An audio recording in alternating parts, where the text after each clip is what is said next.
सर्वधर्मस्थापकस्त्वं सर्वधर्मस्वरूपकः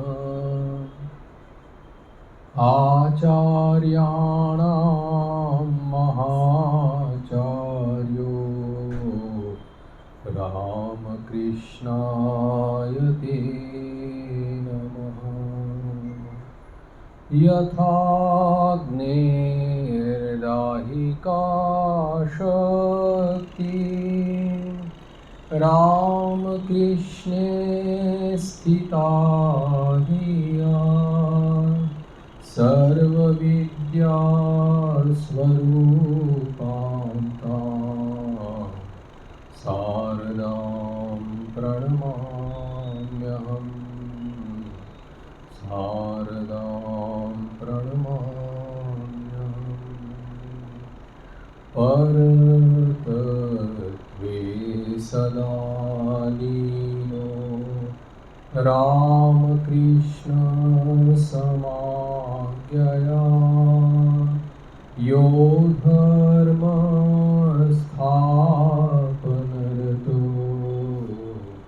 वीरेशं तं नमाम्यहम्। वीरेशं तं नमाम्यहम्।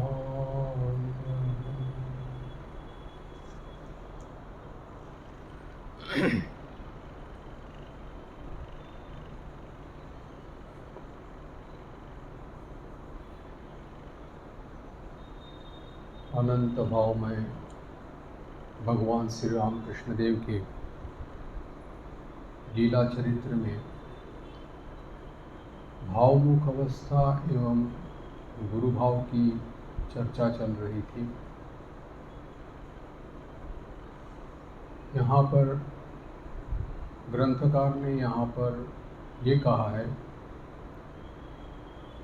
कि पूर्व अवतार पुरुषों की तुलना में इस अवतार में, श्री रामकृष्ण अवतार में, भाव राज्य के इतने बड़े राजा कभी दिखाई नहीं पड़े। भावमुख अवस्था में स्थित निर्विकल्प अद्वैत भाव से लेकर के सभी कल्प सभी प्रकार के भावों का पूर्ण प्रकाश उनके जीवन में हुआ था और अभिव्यक्त भी हुआ था।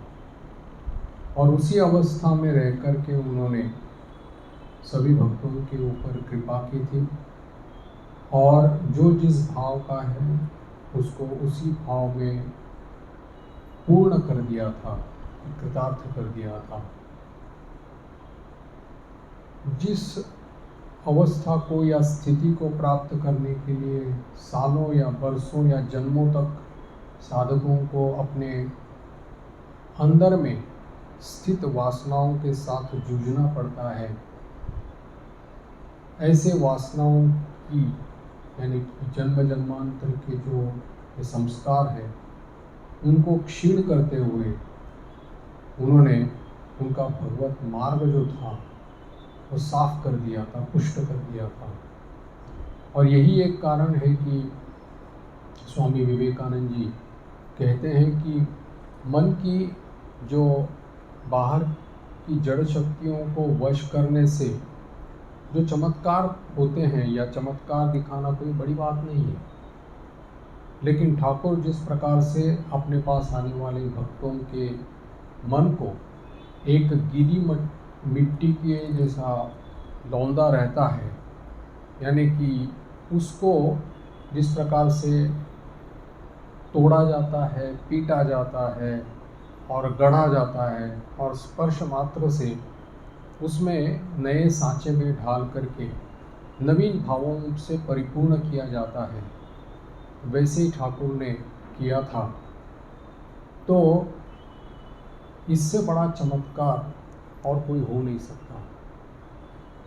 मनुष्यों के जीवन में जो जन्म जन्मांतर के संस्कार, उनके प्रभाव को क्षीण करके मुहूर्त मात्र में उनके जीवन की यानी कि मन की गति भगवान की तरफ बुड़ा देना ये कोई सामान्य बात नहीं थी।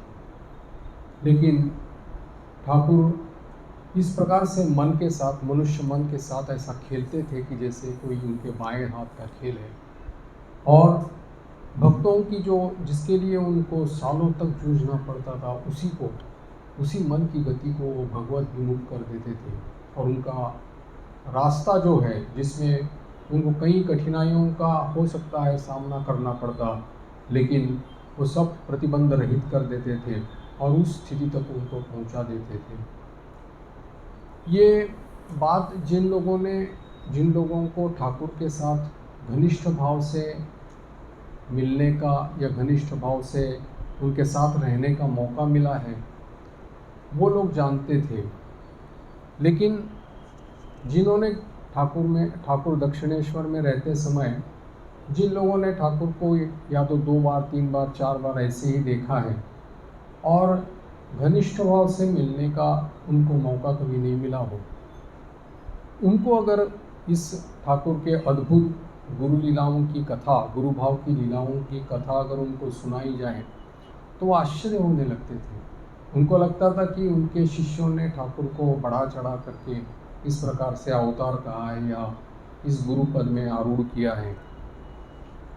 और उनकी भी वैसे भूल इस प्रकार नहीं थी, क्योंकि ठाकुर ने अपने भीतर में जो अहम भाव था उसको पूर्ण रूप से जगदम्बा को निवेदित कर दिया था। इसलिए बाहरी दृष्टि से अगर ठाकुर को देखा जाए तो कहीं भी किसी भी प्रकार की अलौकिकता उनमें दिखाई नहीं पड़ती थी सामान्य तौर पर। क्योंकि अगर देखा जाए तो उनका कमरा, जहाँ पर वो खटिया पर बैठते थे, एकदम सादगी से रहना। उनके शरीर पर एक ही वस्त्र रहता था और उसका एक छोर उनके कंधे पर, जैसे कि फोटो में दिखाई देता है वैसे, और चप्पल जूता पहन करके सब जगह जाना, मतलब एकदम सादगी जैसी उनकी ज़िंदगी थी। तो उसमें अलौकिकता उन लोगों को कहीं दिखाई नहीं पड़ी और इसलिए उनको लगता था कि इनमें ऐसी कौन सी अलौकिक गुरु भाव इनमें है। लेकिन वो लोग जो वो थे जिनको कभी ठाकुर के साथ घनिष्ठ रूप से मिलने का मौका नहीं मिले था। और इसीलिए ठाकुर जब इस भाव में रहते थे कि उनका जब अहम पूरी तरह से निवेदित रहता था और जब वो अपने आप को दासानुदास कहा करते थे, दीन से दीन अपने आप को मानते थे, तब अगर कोई उनको कर्ता कहता था या कोई गुरु कहता था या पिता कहता था, तब ये चीज़ उनको बर्दाश्त नहीं होती थी।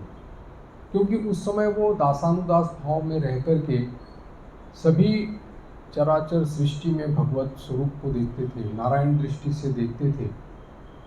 और उनका अहम भाव ऐसे इस प्रकार से लुप्त हो गया था कि इस सृष्टि में जितने भी सृष्ट पदार्थ है, जीव है, उसमें से एक अंश से में भी मैं श्रेष्ठ नहीं हूँ, इस प्रकार की उनकी भावना थी। इसलिए इस प्रकार से अहम भाव से लुप्त, निरभिमानी, निरीह श्री ठाकुर को कौन पहचान सकेगा। और वह जब वो इस प्रकार के साधारण भूमि को त्याग करके, जब उनके भीतर में अदृष्ट पूर्व दिव्य भावावेश का उदय होता था, यानी कि उनके भीतर का ईश्वर भाव जब मनुष्य भाव को दबा करके जब बाहर की तरफ प्रकट होता था, तब फिर वो किसी को स्पर्श करके, किसी को मंत्र दे करके या किसी को अपनी शक्ति संचार करके उसके मन से मलिनता हटा देते थे, उसके मन का मोह जो है दूर कर देते थे। और इस प्रकार से शक्ति संचार करने के बाद में उसके जीवन में फिर मानसिक एकाग्रता और एक भरपूर आनंद और प्रेम की धारा उसके हृदय में बहने लगती थी, जिसका अनुभव उस साधक ने पहले कभी नहीं किया था। और इस प्रकार का पूर्ण रूप से अनुभव करने के बाद में फिर वो ठाकुर के श्री चरणों में अपने आप को समर्पण कर देता था। तो इसीलिए ठाकुर दोनों भावों में उनका जो विचरण था, एक तो दासानुदास भाव में रह करके अतिदीन समझ करके अपने आप को रखना, और जब वो इस प्रकार से अपने आप को गुरु भाव में अपने आप प्रतिष्ठित हो जाते थे, क्योंकि वो जगदम्बा का ही एक भाव है। तब वो समर्थशाली गुरु बन करके फिर वो भक्तों के ऊपर कृपा करते थे। तो जिन लोगों को ठाकुर के साथ घनिष्ठ रूप से मिलने का मौका मिला है, अवसर मिला है, उन्होंने ठाकुर की कृपा करके उनको ये समझा दिया है कि एक ही आधार में इस प्रकार के दो भाव युगपत रह सकते हैं, और जिस प्रकार की आवश्यकता श्री जगदम्बा को लगेगी वैसे उस प्रकार के गुरु भाव का प्रकटीकरण उनके माध्यम से होता था। यहाँ पर ग्रंथकार कह रहे हैं कि भगवान की जिस प्रकार से इति नहीं की जा सकती, ईश्वर के स्वरूप के जैसे इति नहीं की जा सकती, वैसे श्री रामकृष्ण के भावों की भी इति नहीं की जा सकती। इस भावमुख अवस्था में जैसे उनको आदेश मिला था, 3 बार आदेश जैसे मिला था, उस भावमुख अवस्था में रह कर के ही वो भावों में अलग अलग भावों में विचरण करने की उनकी अद्भुत क्षमता रहती थी। इसी अहम भाव को, विराट अहम भाव जो है जगदम्बा का, वैष्णव आचार्यों ने इसको अचिंत्य भेदाभेद स्वरूप ज्योतिर्गण मूर्ति श्री कृष्ण को कहा है। और इसीलिए वो कहा करते थे कि जब कोई चर्चा इस प्रकार से छेड़ी जाती थी कि ईश्वर साकार है या निराकार है या सगुण है या निर्गुण है, तब ठाकुर कहते थे कि वो सगुण भी है, निर्गुण भी है, साकार भी है, निराकार भी है, और उससे परे भी है। यानी उससे परे बहुत कुछ है। जो ब्रह्म है वही शक्ति है, केवल क्रियाशीलता को लेकर के ही उसमें भेद है। जब वो सृष्टि स्थिति प्रलय करती है तब उसको शक्ति माना जाता है, जब वो निष्क्रिय रहता है तब वो परब्रह्म स्वरूप है। इसलिए जो पुरुष है वही प्रकृति है, और वो अचल है वही सचल भी है। इस प्रकार के उभय भाव जो है, सगुण और निर्गुण उभय भाव को पूर्ण रूप से वो जानते थे, और इसका कारण था कि वो भावमुख अवस्था रहने के कारण में उस पार और या इस पार दोनों के भावों की उनको ठीक तरह से जानकारी थी और सब अच्छी तरह से उनका अनुभव था। ठाकुर को कई बार कहते हुए सुना गया है कि अद्वैत ज्ञान को आंचल में बांध करके जो इच्छा सो करो। ठाकुर कहा करते थे कि इस अद्वैत अनुभूति होने के बाद में जब विलोम रूप से वो वापस आ जाता है इस व्यावहारिक भूमि पर, तब जो इच्छा सो करो, इसका मतलब ये है कि उसकी इच्छा और जगदम्बा की इच्छा एक होने के कारण में उसकी स्वतंत्र इच्छा नहीं रहती उपासक की। वो जगदम्बा की इच्छा ही उसकी इच्छा बन जाती है, और उसका शरीर मन यंत्र स्वरूप होकर के भगवान की महिमा का या भगवान की इच्छा का प्रकटीकरण का एक माध्यम बन जाता है, और उसका कभी भी पाँव बेताल नहीं पड़ता। जैसे ठाकुर कहा करते थे कि जो नाचना जानता है उसका पाँव कभी बेताल नहीं पड़ता, वैसे ही जो इच्छा है वैसे करो। इसका मतलब ये है कि ऐसे साधक का जिसने अद्वैतानुभूति कर ली है उसका पूर्ण रूप से इच्छालय हो जाता था भगवत भाव में, और भगवत इच्छा ही उसके माध्यम से प्रकट होती थी। इसीलिए ये जो अलग अलग स्तर यहाँ पर शास्त्रों में बताए गए हैं, जैसे कि द्वैत भाव, विशिष्टाद्वैत भाव, अद्वैत भाव, ये आध्यात्मिक उन्नति के अनुसार अलग अलग स्तर बताए गए हैं। और संभवतः कहा जा सकता है कि ठाकुर कौन से भाव के थे या ठाकुर को कौन से भाव का माना जाएगा, क्योंकि क्या वो शंकरपंथी थे या अद्वैतवादी थे या विशिष्ट अद्वैतवादी थे या द्वैतवादी थे। क्योंकि ठाकुर का जो लीला चरित्र ये जो है, लीला प्रसंग जो है, उसको जब बाहर में यानी कि सब लोगों के सामने ऐसा निरपेक्ष रूप से विवेचन किया गया, ये जीवन चरित्र लोगों के हाथ में गया, तब विद्वत समाज में उसका बहुत आदर हुआ था और लोकप्रिय भी हुआ था। तो कुछ लोगों ने, जैसे कि ठाकुर के विविध भावों की जो उन्होंने विवेचना की है, उसमें कुछ ऐसे पंडित है या विद्वान है, उन्होंने ठाकुर को शाक्त अद्वैतवादी कहा है। क्योंकि ठाकुर का भाव अगर कहा जाए तो वो पूरे संसार के प्रति, पूरे विश्व के प्रति आजीवन उन्होंने मातृभाव रखा था। वो सारा कुछ भी सब कुछ जगदम्बा का ही प्रकाश मानते थे। उन्होंने हालांकि जो भी जितनी भी साधनाएं की हैं उसमें सगुण हो या निर्गुण हो, सभी प्रकार जगदम्बा का प्रकाश ही उसमें देखा है। और इसलिए कहा क्योंकि पूरे चराचर दृष्टि में वो जगदम्बा को देखते थे। अपनी साधनाएं जो भी उन्होंने की थी, विविध संप्रदायों में की थी, उसमें भी वो देखते थे कि उनकी माँ ही सब जगह में पूजित हो रही है। वो कहा करते थे कि मेरी माँ को गिरजाघर में ख्रिस्त अवलंबी लोग कैसे पूजते हैं मैं देखना चाहता हूँ, मेरी माँ को मस्जिद में कैसे पूजते हैं आराधना करते वो मैं देखना चाहता हूँ। ऐसे ही विविध संप्रदाय में भी वो जानते थे कि उनकी माँ की ही उपासना हो रही है। तो इस प्रकार से पूरे विश्व के प्रति, पूरे सबके प्रति उनका मातृभाव था, मातृभाव में प्रतिष्ठित थे। इसलिए इस प्रकार की उनको कहा गया कि ठाकुर का भाव है वो शाक्त अद्वैतवादी है। क्योंकि पूरी तरह से अगर उसको इस प्रकार से अगर सिद्धांत रूप से हम अगर कहा जाए तो फिर ये गलत है। क्योंकि ठाकुर का भाव क्या केवल इतना ही सीमित है अगर विवेचना की जाए तो? नहीं तो फिर बहुत ये तो बड़ी संकीर्णता हो जाएगी। ठाकुर ने द्वैत भाव, अद्वैत भाव, विशिष्ट अद्वैत भाव तीनों भाव माने हैं और उससे भी परे कितने भाव मानों में उन्होंने विचरण किया है। क्या इतने ही भाव में उसको उनको सीमित किया जाएगा शाक्ताद्वैतवादी कह करके? शाक्ताद्वैतवाद का मतलब है कि सर्वम मातृमयम जगत, जो भाव है यानी कि सब जगह माँ ही है, माँ ही जीव जगत चतुर्विंशति तत्व सब कुछ हुई है, ये भाव, इसको शाक्ताद्वैतवाद कहा जाता है।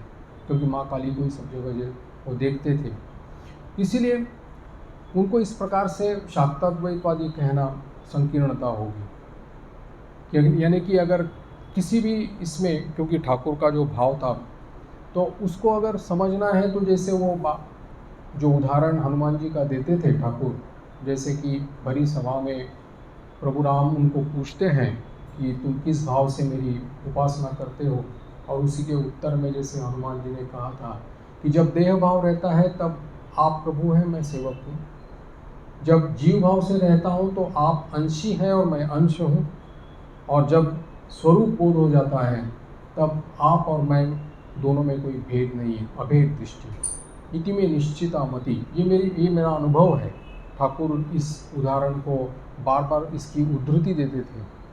तो इससे पता चलता है कि ठाकुर का भाव केवल एक जगह सीमित न रख करके उसको पूर्ण रूप से लेना पड़ेगा, पूर्ण रूप से, तब भी वो पूर्ण हो जाएगा, नहीं तो फिर उसमें संकीर्णता आ जाएगी। अगर देखा जाए तो कोई भी आचार्य महापुरुष आज तक जितने हुए हैं, यद्यपि उन्होंने अपने भाव को या वाद को प्रतिष्ठित करने के लिए ग्रंथ लिखे हैं या भाष्य टीकाएँ जो भी लिखी है, लेकिन सवाल ये उठता है कि क्या वो निरंतर उस भाव में रहते थे? क्योंकि ठाकुर का ये जो शाक्ताद्वैतवाद जो था वो हम लोग कह सकते हैं कि वो उनकी रुचि थी कि वो जगन माता के रूप में सबको देखते थे, वो उनकी अभिरुचि थी, लेकिन उतना ही कहना संकीर्णता होगी।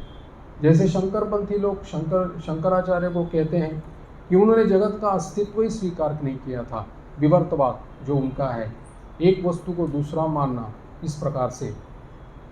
अगर जैसे वो उदाहरण सांप और रज्जू का देते हैं, रस्सी का देते हैं कि रस्सी में सांप का जो आरोप होता है और वास्तविक परिवर्तन नहीं हुआ है लेकिन उसमें दिखाई पड़ता है, प्रतीति होती है, उसी को विवर्तवाद कहा जाता है। लेकिन अगर इस विवर्तवाद ही शंकराचार्य का भाव था तो उसमें वो क्या सब समय प्रतिष्ठित रहते थे? ये भी एक प्रश्न किया जा सकता है। क्योंकि अगर ऐसा अद्वैत भाव में ही वो निरंतर रह करके अगर इस जगत का अस्तित्व अगर स्वीकार नहीं करते तो उन्होंने प्रस्थानत्रय के ऊपर में भाष्य कैसे लिखा? गीता के ऊपर, उपनिषदों के ऊपर, ब्रह्मसूत्र के ऊपर, कौन से स्तर पे आकर के उन्होंने ये भाष्य लिखे? अगर अद्वैत भाव में ही लीन हो गए तो कौन लिखेगा? जहाँ एक भी नहीं है, दो भी नहीं है, जहाँ सब कुछ एक ब्रह्म सत्ता है, वहाँ पर लीन हो गए, कौन किसको लिखेगा? कैसे लिखने का काम हो जाएगा? लेकिन वो उस अवस्था से अद्वैत भूमि से नीचे आकर के विशिष्ट अद्वैत तक आकर के उन्होंने ये सब कुछ तो यानी कि ये सब लिखा है, भाष्य लिखे हैं। अगर वो नीचे नहीं आते तो फिर ये चारों मठ कैसे उन्होंने तैयार किए, यानी कि पूर्व पश्चिम उत्तर दक्षिण में चारों शंकर मठ स्थापित किए, वहाँ पर अपने ही शिष्यों को बिठाया, दशनामी संप्रदाय शुरू कर दिया मठामनाय बोल करके, और उसमें एक परंपरा कर दी। तो ये सब तो उन्होंने, ये जागतिक व्यावहारिक तो उन्होंने कर्म किया, कितने सारे स्तोत्र लिखे उन्होंने। ये तो जगदम्बा यानी कि सगुण निगुण निर्गुण दोनों भावों की तो उन्होंने ये की है। तो फिर ऐसा कैसे कह सकते हैं कि सतत वो इस प्रकार से अद्वैत भूमि में ही अवस्थान करते थे और जगत को, वो जगत का अस्तित्व स्वीकार नहीं करते थे, कैसे कहा जा सकता है? कहना ही गलत होगा। अगर उनके गुरु के गुरु की बात की जाए जो गौड़पादाचार्य है, उन्होंने भी इस प्रकार से मनस्पंदन मात्रम बोल करके कहकर कि इस जगत का अस्तित्व स्वीकार नहीं किया है। लेकिन उन्होंने भी, उनके गुरु के गुरु जो गौड़पादाचार्य है, अजातवादी जिनको कहा जाता है, उन्होंने भी मांडुक्य उपनिषद के ऊपर में कारिका लिखी हुई है। अगर कारिका लिखी हुई है तो कौन से स्थिति में आकर के उन्होंने लिखी? अगर अद्वैत भाव में ही अगर वो लीन रहते तो फिर इस प्रकार की कारिका लिखने के लिए जो मानसिक स्थिति चाहिए वो कहाँ से आ गई? तो इसमें ये बात निर्विवाद रूप से स्वीकार करनी पड़ती है कि अगर उनका भाव यानी कि अद्वैत भाव उनका हो सकता है, अद्वैतवाद की प्रतिष्ठा करने के लिए उन्होंने भाष्य लिखा हो, जरूर लिखा हो, लेकिन उनकी अभिरुचि अद्वैत भाव में है, लेकिन सतत निरंतर उन्होंने इन अवस्थान यानी कि जगत का अस्तित्व उन्होंने अस्वीकार किया, ये नहीं कहा जा सकता। उन्होंने व्यावहारिक सत्ता भी मानी है और प्रातिभाषिक सत्ता भी मानी है। इसलिए पूर्ण रूप से अगर वो कहते कि अद्वैती है और पूर्ण रूप से उन्होंने इस जगत का अस्तित्व स्वीकार किया है, तो ये मानना ठीक नहीं रहेगा। वैसे ही ठाकुर को केवल शाक्त द्वैतवादी यानी कि केवल माँ यानी कि ये इस प्रकार से सर्वम मातृमयम जगत इस भाव में रहते समय उनको केवल इसी भाव से रखना, ये भी संकीर्णता होगी, अल्पज्ञता होगी।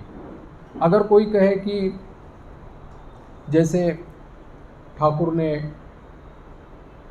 एक जगह कलकत्ते में गए थे, जिसकी चर्चा हमने पिछले बार भी करी थी, उसमें एक पंडित को वेदांत के ऊपर बोलने के लिए कहा था। तब पंडित ने बहुत उत्तम वेदांत की व्याख्या की थी और उसको सुनने के बाद में ठाकुर ने ये कहा था कि तुमने बहुत अच्छा कहा और ये सब तुम्हारा ध्यान ध्याता देय, ज्ञान ध्याता देय, त्रिपुटी जो है, त्रिपुटी लय जो है, वो ठीक है, तुम लोगों के लिए अच्छा लगता है, लेकिन मेरा भाव अलग है। मैं जानता हूँ कि मैं हूँ और मेरी माँ है, यही मेरा भाव है, मैं और मेरी माँ। पूरे वेदांत को उन्होंने इस संकल्पना में समेट दिया, क्या? मैं और मेरी माँ। अगर इसका कोई ये देख करके अगर कोई कहे कि ये भी अगर उसके पुष्टिकरण के लिए है कि वो शाक्त अद्वैतवादी है यानी कि है, तो ये कहा जा सकता है कि मैं और मेरी माँ कहने के पीछे उनका उद्देश्य क्या था। यहाँ पर किसी प्राकृतिक या पार्थिव संबंध की बात नहीं कर रहे हैं ठाकुर, मैं और मेरी माँ कह करके। यहाँ पर जो विशुद्ध अहम है, जहाँ से बाकी सब मलिन अहम उद्भूत होता है, यानी कि मैं शरीर हूँ, मैं इंद्रिय हूँ, मैं मन हूँ, या इस जगत संसार के साथ में तादात्म्य पाने वाला जो सूक्ष्म अहंकार भी है, जहाँ से उत्पन्न होता है या जहाँ से उसका वो स्रोत है, जहाँ से आता है, वो है विशुद्ध अहम। वो विशुद्ध अहम तो पूरी तरह से समर्पित है और उस विशुद्ध अहम को ही वो जो गलित है या निवेदित है, समर्पित है, उसी को ही वो मैं कहाँ कर रहे हैं। यानी कि उनका कहने का मतलब जो है वो ये है कि उपासक भी चेतन है और उपास्य तत्व भी चेतन है, दोनों में कोई फर्क नहीं है। उपास्य भी चेतन है और उपासक भी चेतन है। जो विशुद्ध अहम जो है वो भी चैतन्य स्वरूप है, और जो जिसको वो मैं और मेरी माँ जो कह रहे हैं वो भी चिदानंदमय है। तो इस प्रकार से ये जो संपर्क है वो भले ही व्यावहारिक रूप से साधक पहले शुरू करे, कोई उसमें कोई समस्या नहीं है कि मैं और मेरी माँ को लेकर के अगर कोई साधक उससे अगर अपनी साधना शुरू करे तो अंतिम लेकिन उसको उसी अवस्था में आना पड़ेगा जहाँ पर वो अपने आप को चेतन देखेगा, चैतन्य स्वरूप देखेगा और अपनी माँ को भी चैतन्य स्वरूप देखेगा। नहीं तो जड़वाद की बात यहाँ पर नहीं कर रहे ठाकुर, या प्राकृतिक या पार्थिव संबंध की बात नहीं कर रहे हैं। इसीलिए ठाकुर का जो भाव है वो विज्ञानी का है, पूर्ण रूप से वो सभी अवस्थाओं को स्वीकार किए हुए हैं, द्वैत, विशिष्टाद्वैत और अद्वैत। लेकिन वो जैसे कि जिस प्रकार का प्रयोजन उनको है, जिस प्रकार की लीला उनको करनी है, उस स्तर में जा कर के वो उस सिद्धांत यानी कि उस अवस्था में उपनीत होकर के वो उस प्रकार की लीला करते थे। और अद्वैतवाद के बारे में उनका कहना था कि ये तो केवल प्रवचन की बात नहीं है, या बोलने की बात नहीं है, या स्वाध्याय की बात नहीं है, ये तो अनुभव की बात है। जब तक इन दोनों भावों को कार्यतः हम लोग जब तक नहीं मानेंगे, तब तक हम लोग केवल ये शब्द मात्र रह जाते हैं। जैसे कि नित्य और लीला, सगुण और निर्गुण, या साकार और निराकार, ये दोनों की जो बात ठाकुर कह रहे हैं कि नित्य और लीला दोनों सत्य है। जब मास्टर महाशय ने उनको कहा था कि क्या लीला भी विलास के लिए है, लीला विलास जैसे का विलास के लिए है, तब मास्टर ठाकुर ने कहा था कि नहीं, लीला भी सत्य है। लेकिन लीला सत्य किस प्रकार से? लीला रूप से लीला सत्य नहीं है, नित्य रूप से लीला सत्य है। नित्य भी सत्य है और नित्य रूप से लीला जो है वो सत्य है। दोनों में कोई ज़्यादा अंतर नहीं है, प्रकटीकरण का भेद है। इसीलिए वो इस प्रकार का उदाहरण दे दिया करते थे कि वो जैसा बेल का ये रहता है ना, बेल, तो बेल का वजन किया जाता है तो उसका छिलका, उसके भीतर में बीज है, उसके भीतर में मगज है, सब कुछ एक साथ किया जाता है। कोई ऐसा नहीं कहता कि बेल का वजन करना है तो केवल उसके भीतर मगज है उसी का वजन किया जा सकता है और वही बेल का वजन हो जाएगा, ऐसे नहीं। तो अगर बेल लेना है, बेल फल मतलब उसको लेना है तो पूरा उसको लेना पड़ेगा, कोई छोड़ने से नहीं चलेगा। बिना छिलके के तो भीतर में अंदर में मगज तैयार नहीं होगा, बिना बीज के तो अगले बेल तैयार नहीं होगा। तो इस प्रकार से ये कहा जा सकता है कि ये तीनों यानी कि उसका छिलका, बीज और मगज लेकर के ही पूरा बेल बनता है। उसी प्रकार से नित्य और लीला बन करके ही ये पूरी लीला चलती है और ये जगत रूप में इस प्रकार से अवस्थित है।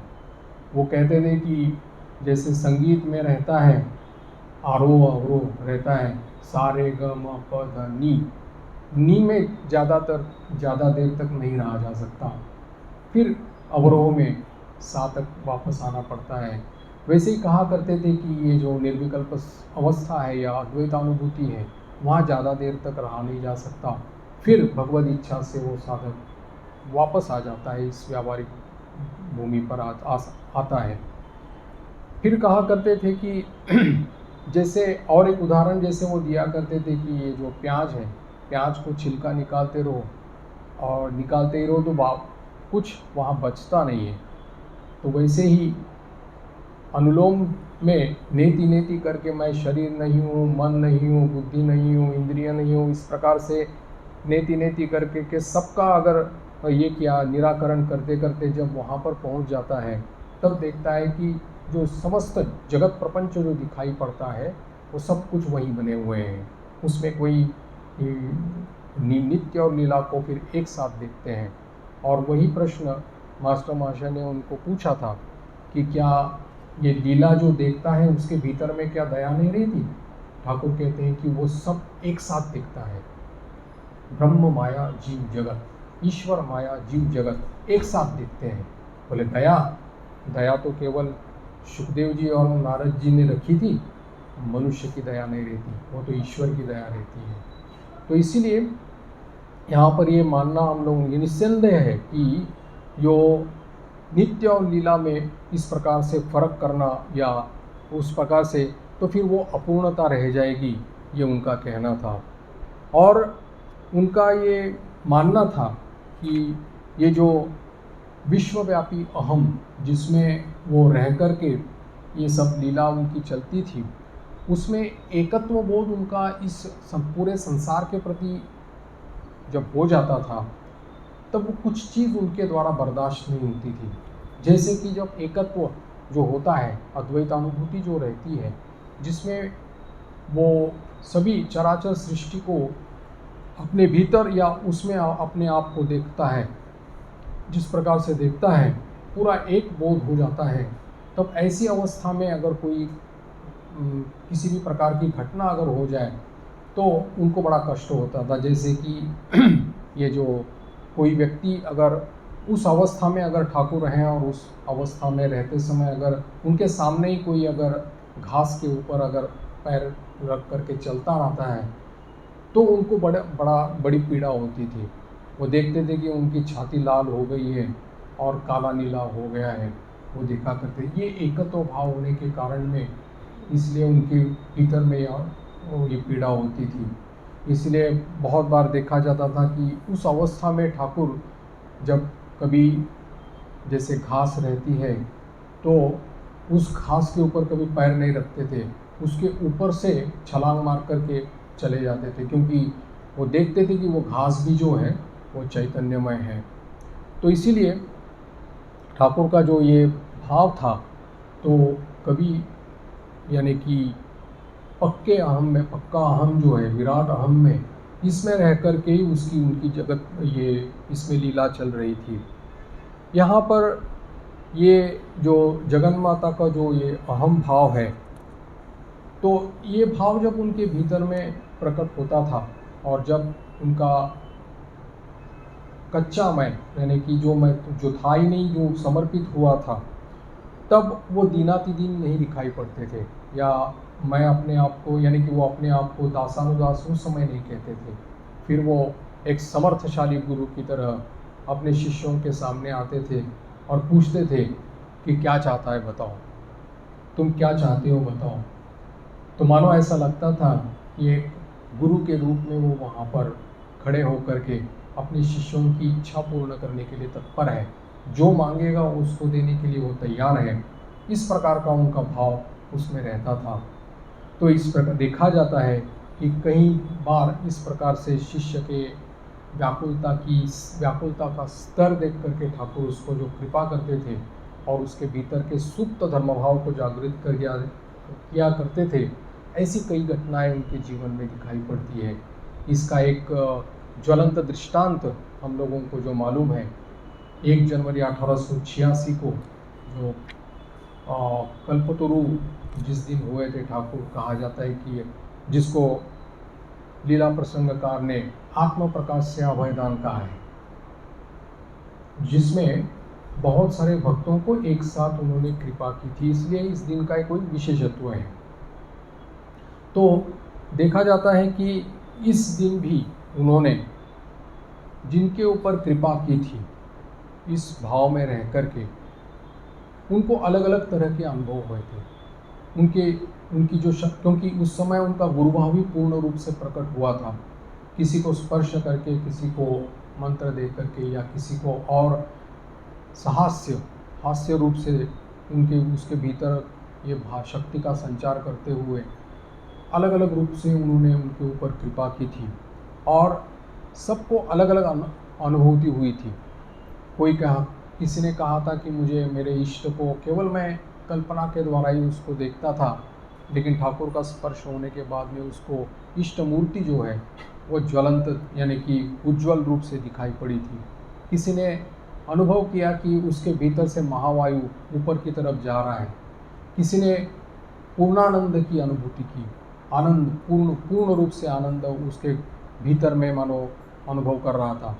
किसी ने ज्योति दर्शन किया। तो अलग अलग रूप से हर एक ने कोई न किसी इसका अनुभव उनको हुआ था। ये बाह्य स्पर्श के द्वारा उन्होंने अपने भीतर की जो शक्ति थी, गुरु शक्ति थी, उसका संचार करके उनकी भीतर की जो अवस्था थी, यानी कि उनके भीतर के जो संस्कार थे, उसको आमूलाग्र परिवर्तन करते हुए उनको इस मार्ग में ये कर दिया था, आगे बढ़ाया था। इसमें ये कहा जाता है कि उसी दिन, जिस दिन उन्होंने बहुत सारे भक्तों के ऊपर कृपा की थी, उसमें 2 व्यक्ति ऐसे थे कि जिनको उन्होंने कृपा नहीं की थी और कहा था कि अभी नहीं, बाद में होगा। तो यहाँ पर वो लोग स्वाभाविक है कि उनको इस प्रकार से विषादग्रस्त देखा गया था। उसमें से एक को बाद में उन्होंने कृपा भी की थी।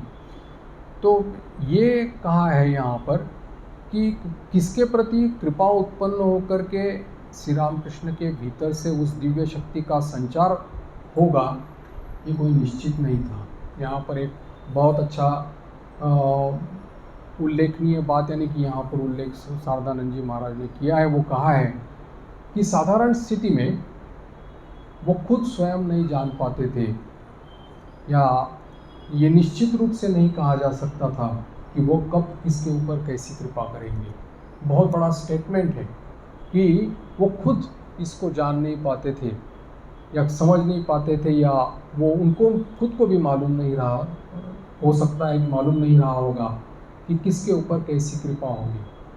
तो लगता है कि ये जो कल्पतरु की जो ये घटना है, तो ऐसे देखने से अगर इस एंगल से अगर उसको देखें, इस दृष्टिकोण से अगर उसको देखें, तो लगता है कि ये कल्पतरु की जो घटना है जिसमें सभी बहुत सारे भक्तों के ऊपर उन्होंने जो कृपा की थी, वो पूर्व निर्धारित नहीं थी।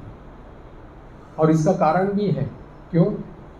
क्योंकि जब टहलने के लिए निकले थे तब गिरीश बाबुल को जब उन्होंने देखा था तब उन्होंने पूछा था, सामान्य भाव से ही पूछा था कि ऐसा तुम क्या मुझ में देखते हो कि तुमको लगता है मैं अवतार हूँ या इस प्रकार से।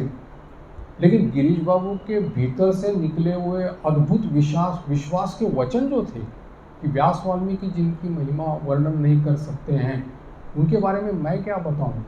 ऐसे अद्भुत विश्वास के वचन जब उनके मुख से निकले, तब श्री रामकृष्ण पूर्ण रूप से कृपा मूर्ति में आ गए और उन्होंने इतने सारे भक्तों के ऊपर उन्होंने कृपा की। तो मतलब कहा जा सकता है कि शिष्य के भीतर में व्याकुलता, आंतरिकता, पवित्रता या सरलता, या वो जिस प्रकार से कृपा करना चाहता है, भीतर की जो विशुद्ध चाह है उसके भीतर में, उसके अनुसार गुरु भी कृपा रूप से यानी कि कृपा मूर्ति में खड़े रह करके उसके ऊपर कृपा करते हैं। और इसी प्रकार से उनके एक प्रकार से ठाकुर भी जगदम्बा की इस गुरुभाव की जो शक्ति है, इसका यंत्र स्वरूप वो बन गए थे। यहाँ पर उल्लेख करते हैं शारदानंद जी महाराज की अहम भाव का जब तक पूर्ण रूप से लोप नहीं होता, तब तक महापुरुषों के भीतर में गुरु भाव या गुरु शक्ति का विकास नहीं हो सकता। तो ये कहा है कि ये जो गुरु भाव है, ये मनुष्य भाव नहीं है, ये ईश्वरीय भाव है। और इसीलिए गुरु को शास्त्रों में गुरु ब्रह्मा, गुरु विष्णु, गुरुदेवो महेश्वरा आदि कर स्तुति वाक्यों के द्वारा गुरु में भगवत भक्ति करने के लिए कहा है। और इसी में ही जब तक ये मनुष्य जब तक यानी कि स्वयं सच्चिदानंदमय प्रभु ही गुरु के भीतर में अवतीर्ण होकर के, आविर्भूत होकर के शिष्यों के ऊपर कृपा करते हैं, तो इसीलिए ये गुरु शक्ति जो रहती है वो मनुष्य मानवीय नहीं है, ये ईश्वर की शक्ति है, विशेष शक्ति है। और इस प्रकार से पूर्व अवतारों में भी जैसे उन्होंने अवतारों ने जो कृपा की है, या अभी ठाकुर के जीवन में भी इस प्रकार से दिव्य शक्ति का जो अपूर्व लीलाएं हम लोगों को देखने को मिली है।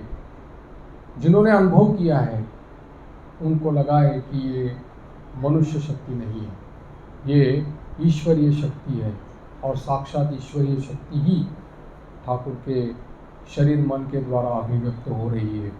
और इसीलिए जब इस प्रकार से अयाचित कृपा जब कोई शिष्य के जीवन में आकर के उपस्थित होती है, तब वो बोल उठता है कि गुरुदेव, मैंने आपको पूरी तरह से समर्पण कर दिया है। क्योंकि जैसे ठाकुर कहा करते थे कि जगत गुरु मंत्र देते हैं प्राण में, तो मनुष्य गुरु मंत्र देते हैं कान में। तो सीधा यानी कि चैतन्य को जगाने की ही वो ये करते थे। कई उदाहरण ठाकुर के इस प्रकार से उनके जीवन काल में देखे गए हैं कि जब उन्होंने अपने शिष्यों को केवल अपनी उपस्थिति मात्र से या इच्छा मात्र से या स्पर्श मात्र से उसकी कुंडलिनी शक्ति को जागृत करके उसको उस स्थिति में आरूढ़ कर दिया गया था। तो इसीलिए कहा जाता है कि श्री जगदम्बा जिस भाव का अवलंबन करके मानव मन की सारी जो अज्ञानता है, मोह जो है, दुर्बलता है, जो दूर कर देती है, इस महान भाव का नाम ही गुरु भाव है या गुरु शक्ति है। शास्त्र ने उसको गुरु कहकर के पुकारा है, कहा है, और उसके ऊपर में जिसके माध्यम से ये जगदम्बा की विशेष शक्ति हम लोगों में आती है, उसके ऊपर 16 आना विश्वास, श्रद्धा, भक्ति करने के लिए कहा है। क्योंकि गुरु में कभी भी मनुष्य बुद्धि नहीं करनी चाहिए, शास्त्र कहता है, और मंत्र में कभी अक्षर बुद्धि नहीं करनी चाहिए।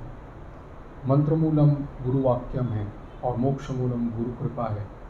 तो इसीलिए वो कहा करते थे ठाकुर कि अग्नि और उसकी दाहिका शक्ति जैसे अलग नहीं है, अभिन्न है, तो वैसे ही ये गुरु और गुरु की शक्ति जिस माध्यम से प्रकाशित होती है, तो वो अलग नहीं है, वो एक ही है।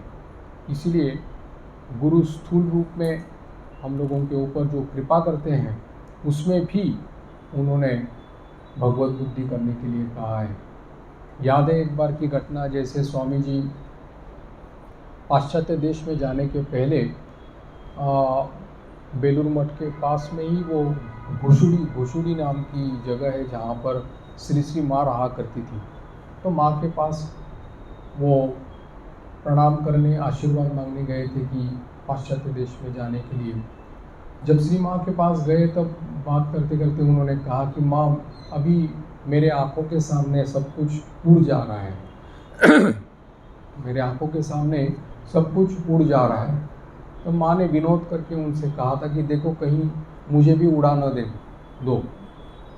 तब स्वामी जी ने ये बात कही थी कि अगर गुरुपाद पद्मों को मैं उड़ा दूं तो मैं कहाँ खड़ा रहूँगा, मेरी स्थिति क्या होगी। तो इस प्रकार से गुरु का स्थान ही अलग है। गुरु का ऋण जो है कभी चुका नहीं जा सकता। इसलिए कहा है कि शास्त्रों में अद्वैत भाव आप जरूर कर सकते हो ईश्वर के साथ, अपने इष्ट के साथ, लेकिन गुरु के साथ नहीं। अद्वैतम भावै नित्यम नाद्वैतम गुरुणा सह। और इसीलिए यहाँ पर इसके कुछ उदाहरण यहाँ पर दिए गए हैं, जैसे कि विभीषण की गुरु भक्ति या प्रभु के ऊपर जो भक्ति थी उसका उदाहरण दिया है कि जब एक बार समुद्र में किसी मनुष्य का शरीर बहते बहते लंका के किनारे लग गया था, तब राक्षस लोगों ने खबर दी कि कोई मनुष्य शरीर जो है वो बह करके आया है। और जब विभीषण जी ने जब उसको सुना तब उनको बहुत बड़ा आनंद हो गया और वो स्वयं वहाँ पर जा कर के उस व्यक्ति को लेकर के आ गए, उसकी परिचर्या की, उसकी सेवा की, ये सोच करके कि मेरे ही प्रभु श्री राम जिस मनुष्य जन्म में जिन्होंने यानी कि मनुष्य शरीर धारण करके आए थे, इसी मनुष्य शरीर का ही एक अंश यहाँ पर जैसे इस व्यक्ति के रूप में आया है, तो मेरे ही प्रभु की ये मूर्ति है, प्रतिमूर्ति है। इसलिए उसके प्रति श्रद्धा, सम्मान, आदर प्रकट करते हुए उन्होंने उसको भेंट आदि दे करके, उसकी सेवा करके उसको विदाई दी थी। दूसरा उदाहरण बताया कि जैसे महाप्रभु चैतन्य देव, वो एक बार किसी गांव से जा रहे थे, तब उन्होंने देखा कि किसी ने कहा कि ये जो गांव की जो मिट्टी है, इस मिट्टी से मृदंग बनता है। तब मृदंग का नाम सुनते ही फिर उनको लगा कि ये मृदंग तो हरिनाम कीर्तन में व्यवहार होता है, और उससे श्रीहरि की स्मृति जागृत हो गई, और श्रीहरि की स्मृति जागृत हो गई, वैसे भाव विवलता हो गई और उसी भाव में डूब गए, उसी प्रेम में डूब गए। तो इसमें ये कहा गया है कि एक छोटा सा यानी कि कोई भी चीज़ हो, गुरु के घर की हो, गुरु के द्वार की हो, गुरु के स्थान की हो, वो भी अपने शिष्य को बहुत बड़ी ये लगती है, बहुत बड़ी लगती है, और उसको वो अपने हृदय में मानो रख देता है। और इसीलिए वो कहा करते हैं कि गुरु शक्ति के सामने सब कुछ पराजित हो जाता है, परास्त हो जाता है। दक्षिणेश्वर में एक बार उनके ही एक बालक भक्त, युवक भक्त थे, वो वैकुंठनाथ सान्याल, तो वो श्री रामकृष्ण देव से कुछ शास्त्र चर्चा चल रही थी जिसमें ठाकुर एक विषय को समझा रहे थे, लेकिन ये समझना ही नहीं चाहता था। तर्क और वितर्क के द्वारा ठाकुर के साथ बहुत बहस करने लगा। ठाकुर ने बहुत समझाने की कोशिश की और फिर जब देखा वो मानने के लिए तैयार नहीं है, तब ठाकुर बोले, अरे तुम कैसे लड़के हो, मैं खुद बोल रहा हूँ ये चीज़ और तुम समझ नहीं पा रहे हो। और जैसे उन्होंने वो कहा तब उसके भीतर में गुरु भक्ति जागृत हो गई और फिर उसने कहा कि हाँ हाँ, आप जब कह रहे हैं तब ये सत्य ही होगा और सत्य के सिवा और कुछ नहीं रहेगा। तो मैंने तो केवल ये तर्क करने के लिए बात छेड़ी थी। तो वैसे ही इस प्रकार से ठाकुर फिर उसके ऊपर कहते हैं कि गुरु भक्ति का स्वरूप क्या है जानते हो? जैसे गुरु बोलता है वैसे शिष्य को दिखाई पड़ता है। अगर कहता है गुरु कि ये ऐसा हो जाएगा तो वैसा शिष्य को भी वैसे दिखाई पड़ता है, वो शिष्य की वो स्थिति उस समय अगर वैसी रहे तो। इसलिए अर्जुन की भक्ति का भी उदाहरण यहाँ पर दिया है। अर्जुन और श्री कृष्ण जब एक साथ जा रहे थे रथ पर सवार होकर के, तब श्री कृष्ण ने उनको कहा था कि देखो कैसे कबूतरों का झुंड जो है जा रहा है। अर्जुन ने देखा और कहा कि हाँ हाँ सही है मित्र, और कबूतरों का झुंड जा रहा है। श्री कृष्ण ने कहा कि नहीं नहीं ये तो कबूतर नहीं है। अर्जुन ने भी देख कर कहा नहीं नहीं ये कबूतर नहीं है। तो मतलब जैसे अपने गुरु या प्रभु इष्ट हमारे सब कह रहे हैं, वैसे वैसे ही उस गुरु भक्ति के कारण में उसको वैसे दिखाई पड़ता था। और ये यानी कि शिष्य और गुरु की जो गुरु की स्थिति में अगर शिष्य की मानसिकता अगर पहुंच जाए तो फिर क्या कहना ही क्या। तो गुरु के सभी आध्यात्मिक संपद का अधिकारी वो बन सकता है।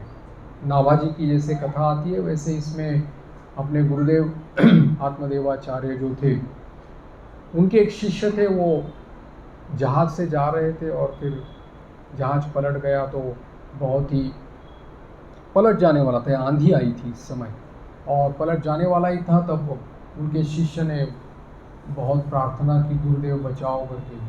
अब नाभाजी उस समय अपने गुरुदेव की सेवा में थे, परिचर्या में थे। उन्होंने अपनी अंतर्दृष्टि से देखा कि ये शिष्य पुकार रहा है, तो जा करके उन्होंने उसका विधान भी कर दिया और गुरुदेव को कहा कि गुरुदेव काम हो गया। बोले कौन सा काम? बोले वो शिष्य आपको पुकार रहा था, उसको संकट में था, इसलिए उसका विधान मैंने कर दिया और वो बच गया। तो गुरु को बड़ा आश्चर्य लगा कि मेरी मानसिक स्थिति तक ये आकर के पहुंच गया। मतलब कितनी बड़ी ऊंची अवस्था हो गई। एक गुरु भक्ति के प्रभाव से ये सब कुछ होता है और इसीलिए ईश्वरीय भाव ही गुरु का भाव है। इसमें मनुष्य भाव कभी भी हो ही नहीं सकता। शिष्य के मानने से गुरु होता है, गुरु के मानने से जैसे शिष्य नहीं होता। जैसे उदाहरण यहाँ पर दिया है उन्होंने कि एकलव्य जी का। एकलव्य ने तो गुरु द्रोणाचार्य को अपना गुरु माना, गुरु द्रोणाचार्य ने उनको अपना शिष्य नहीं माना कभी।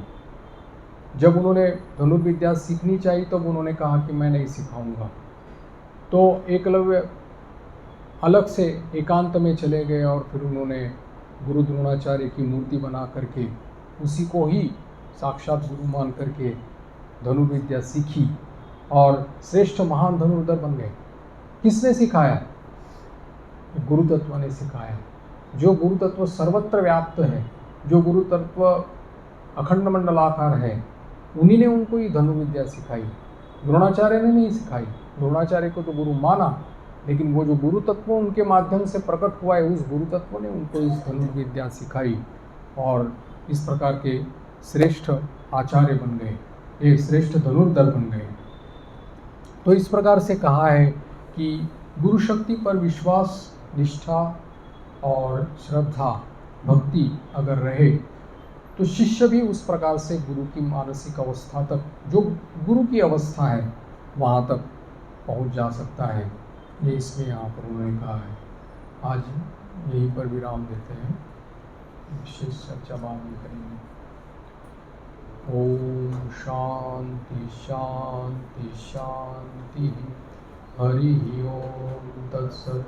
श्री राम कृष्णार्पणमस्तु।